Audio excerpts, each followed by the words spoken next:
আসসালামু আলাইকুম প্রিয় শিক্ষার্থী বন্ধুরা, জাতীয় বিশ্ববিদ্যালয়ে যারা মানবিক বিভাগ থেকে পরীক্ষা দিবা তোমাদের পৌরনীতি, এই পৌরনীতি থেকে কি ধরনের এমসিকিউ আসে এটা কিন্তু বিগত সালে আসছে।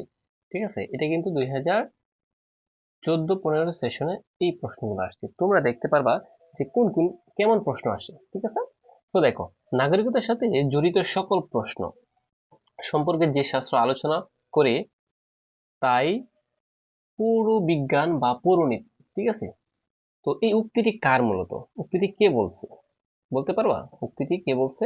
তোমরা একটু গ্যাস করবা। E M white. ঠিক আছে, তারপর আমি উত্তর অবশ্যই বলবো। এরিস্টটলের মতে সর্বোত্তম সরকার কোনটা? মানে সর্বোত্তম মানে সবচেয়ে বেস্ট সরকার হচ্ছে গণতন্ত্র।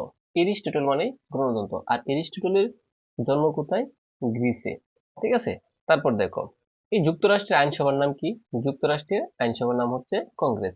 আবার আরেকটা তথ্য তোমাদেরকে দিয়ে রাখি, কংগ্রেস হচ্ছে মানে ভারতের একটা রাজনৈতিক দলের নাম। ঠিক আছে, এখান থেকে আমি দুইটা তথ্য পড়াইলাম তোমাদেরকে।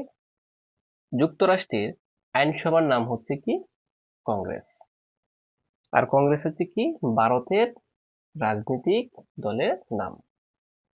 তারপর দেখো, ক্ষমতা স্বতন্ত্রীকরণের যে স্বতন্ত্রীকরণ করে এই নীতির প্রবক্তাকে মন্টেস্কু। মন্টেস্কু মানে হচ্ছে এগুলো মানে স্বতন্ত্রীকরণ করবো ক্ষমতা সম্পর্কে। তারপর দেখো, শক্তি নয় ইচ্ছায় রাষ্ট্রের ভিত্তি। উক্তিটি কার? মানে শক্তি দিয়ে চলবে না, এখানে ইচ্ছা থাকতে হবে। এই উক্তিটি কে? টি এইচ গ্রিন বলেছেন। ঠিক আছে, তারপর দেখো, চিরস্থায়ী বন্দোবস্ত কত সালে প্রবর্তিত হয়? এটা অনেকবার পড়াইছি। 1793। আর এটা করছে কি?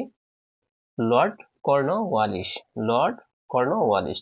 বাংলাদেশের প্রথম রাষ্ট্রপতি কে? বঙ্গবন্ধু শেখ মুজিবুর রহমান। ঠিক আছে, আর বর্তমান রাষ্ট্রপতি হচ্ছে কি? শাহাবুদ্দিন। বর্তমান আসতে পারে, আর বঙ্গবন্ধু সম্পর্কে নাও আসতে পারে। আর প্রথম প্রধানমন্ত্রী বললে হচ্ছে তাজউদ্দিন আহমেদ। ঠিক আছে, তারপর অস্থায়ী সরকারের যে অর্থমন্ত্রী এটা হচ্ছে মনসুর আলী। হুম। আর বাংলাদেশের প্রথম রাষ্ট্রপতি হচ্ছে বঙ্গবন্ধু। অস্থায়ী রাষ্ট্রপতি হচ্ছে সৈয়দ নজরুল ইসলাম ছিল। আচ্ছা, যাই হোক, তারপর গণপ্রজাতন্ত্রী বাংলাদেশ সরকারের সংবিধানে কতটি অনুচ্ছেদ রয়েছে? সংবিধানে অনুচ্ছেদ রয়েছে 153টি। 153টি। এবং এই সংবিধান সংশোধনী হয়, এই যে দেখো, 17 বার। ঠিক আছে, তারপর দেখো, বাংলাদেশের সংবিধানে এ যাবৎ কতগুলো সংশোধনী হয়? তো এখানে উত্তরে কিন্তু নাই, তোমরা দেখবা 17। বর্তমানে কিন্তু মানে এ পর্যন্ত 17 বার হয়েছে। তারপর দেখো, বাংলাদেশের জাতীয় সংসদের সদস্য কয়টা? টোটাল সদস্য হচ্ছে 350টি এবং সংরক্ষিত নারী আসন হচ্ছে 50টি। তার মানে নির্বাচন হয় কি? 300টি আসনের ক্ষেত্রে। প্রিয় শিক্ষার্থী বন্ধুরা, তোমরা তো দেখলাম যে পরিণতি মানে কত সহজ সহজ প্রশ্ন আসে। দেখছো না? একদম সহজ সহজ কিন্তু প্রশ্নগুলো আসে। ঠিক আছে, তো ঘাবড়ানির কিছু নাই। আমি যেগুলো সাজেশন দিব, জাস্ট তোমরা জাস্ট এগুলো করে দিও। আচ্ছা, আরেকটা সুসংবাদ দিয়ে রাখি, যদি এরকম ভাবে সাজেশন পেতে চাও এমসিকিউ এর, তাহলে চ্যানেলটাকে এখনই সাবস্ক্রাইব করে রাখতে পারো। ঠিক আছে, ওই চ্যানেলে যত সাজেশন ভিডিও পাবো, আমি ইফেক্টিভ ভিডিওগুলো দিই। ঠিক আছে, তোমরা সাবস্ক্রাইব করে রাখতে পারো, ফ্রিতে অনেকগুলো কিছু পেয়ে যাবে তোমরা। আরেকটা কথা বলে রাখি, যারা আমাদের 499 টাকার কোর্সে ভর্তি হতে চাচ্ছ, আমি একটু কোর্স সম্পর্কে বলি। 499 টাকার কোর্সে ভর্তি হয়ে ঘরে বসে জাতীয় বিশ্ববিদ্যালয়ের প্রিপারেশন নিতে পারবা। এখন স্যার কিভাবে করব, একটু বিস্তারিত 1 মিনিট আমি আলোচনা করছি।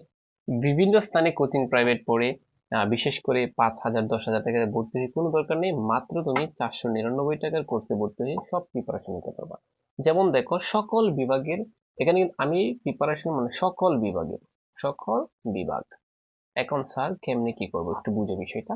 বাংলা, হ্যাঁ, বাংলা মেইন হচ্ছে বাংলা। বাংলাতে কিন্তু 25, আমি টোটাল লেকচার দিব 25 নম্বর। এটা 30টা লেকচার পাবা।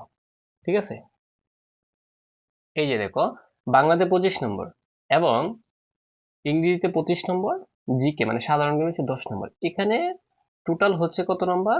60 নম্বর। 60 নম্বরের জন্য তুমি প্রিপারেশন নিবা, মানে তিন তিন গ্রুপের যারা আছে মূলত। এবং লেকচার পাবা হচ্ছে বাংলা 30টা লেকচার গুলো। হ্যাঁ, লেকচার পাবা এই 499 টাকার কোর্সে ভর্তি হয়ে। তারপর ইংলিশ হচ্ছে 30টা, জিকে হচ্ছে 20টা মানে সাধারণ জ্ঞান। টোটাল 80টা লেকচার পাবা। এখন স্যার এই লেকচার গুলো কেমনে দেখবে? এটা হচ্ছে আমার প্রাইভেট প্রাইভেট ইউটিউব চ্যানেলে থাকবে। ঠিক আছে, প্রাইভেট ও স্টুডিওতে থাকবে। ভর্তি হওয়ার সাথে সাথেই তোমাকে লিঙ্ক দিয়ে দিব সিরিয়ালে, একদম ডিউরেশন 1 ঘন্টা আছে, ঠিক আছে, 40 মিনিট আছে, 1.5 ঘন্টা আছে প্রতিটা লেকচার। বেসিক থেকে জাস্ট ঘরে বসে এই লেকচার গুলো দেখবা, আর কিছু দরকার নেই। এখন কথা হচ্ছে নাকি স্যার আমরা গ্রুপের গুলা কি করবো? আমি গ্রুপের গুলো একটু বলি। গ্রুপের গুলা তোমরা যে এইচএসসি পরীক্ষা দিয়েছিলা, বিভিন্ন টেস্ট পেপার ছিল না, এই টেস্ট পেপার থেকে জাস্ট এমসিকিউ গুলো আগের সিলেবাসে ধরে ধরে পড়লেই কমপক্ষে 95% থেকে 99% কমন পাবে। আমি 100% তোমাদেরকে বলে দিলাম। এটার জন্য আর এক্সট্রা কোনো কিছু পড়তে দরকার নেই। যা পড়ছিল আগে জাস্ট একটু সেগুলা এমসিকিউ গুলা রিভাইজ দিবা, আর কিছু দরকার না। তার মানে তোমার একটা কভার হয়ে গেছে। সুপ্রিয় শিক্ষার্থী বন্ধুরা, যারা মাত্র 499 টাকার কোর্সে ভর্তি হয়ে ঘরে বসে প্রিপারেশন নিতে চাচ্ছ, তারা এখনই আমাদের এই নাম্বারে হোয়াটসঅ্যাপ আছে, মেসেজ দিতে পারো যে স্যার আমি আপনার কোর্সে ভর্তি হতে চাই। কিন্তু এটা কিন্তু হোয়াটসঅ্যাপ। তারপর হোয়াটসঅ্যাপে নক দেওয়ার পর আমি তোমাদেরকে একটা বিকাশ নাম্বার দিব, ওই নাম্বারে টাকা পাঠাবা। টাকা পাঠানোর পর একটা স্ক্রিনশট দিবা বা লাস্ট 4টা ডিজিট বলবা যে নাম্বার থেকে টাকা পাঠাইছো। তখন আমরা ওইটা চেক করে তোমাকে প্রাইভেট গ্রুপে অ্যাড করে দিয়ে সাথে সাথে ভিডিওগুলো দিয়ে দিব। এবং প্রত্যেকটা ভিডিও অলরেডি প্রায় আমাদের লেকচারগুলো সবই শেষ, তোমরা ভর্তি হওয়ার সাথে সাথে সব লেকচার একসাথে পেয়ে যাবা। তার মানে তুমি 15 দিনে, মাত্র কত দিনে?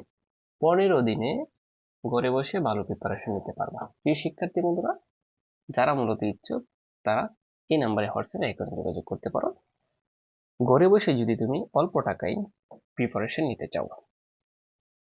এখন আরেকটা প্রশ্ন অনেকের তাকে মনে হয় যে স্যার আমরা যে আপনি যে রেকর্ডেড ভিডিওগুলো দিবেন, রেকর্ডেড ভিডিও যদি কোনো প্রবলেম হয় তখন আমরা কি করব? হোয়াটসঅ্যাপে যে কোনো টাইমে, অল টাইম 24 ঘন্টায় নক দিতে পারবা আমাকে। নক দেওয়ার সাথে সাথে আমি তোমাকে সর্বোচ্চ, আমি যদি লাইনে থাকি, সাথে সাথে সেগুলো সলভ করে দিব।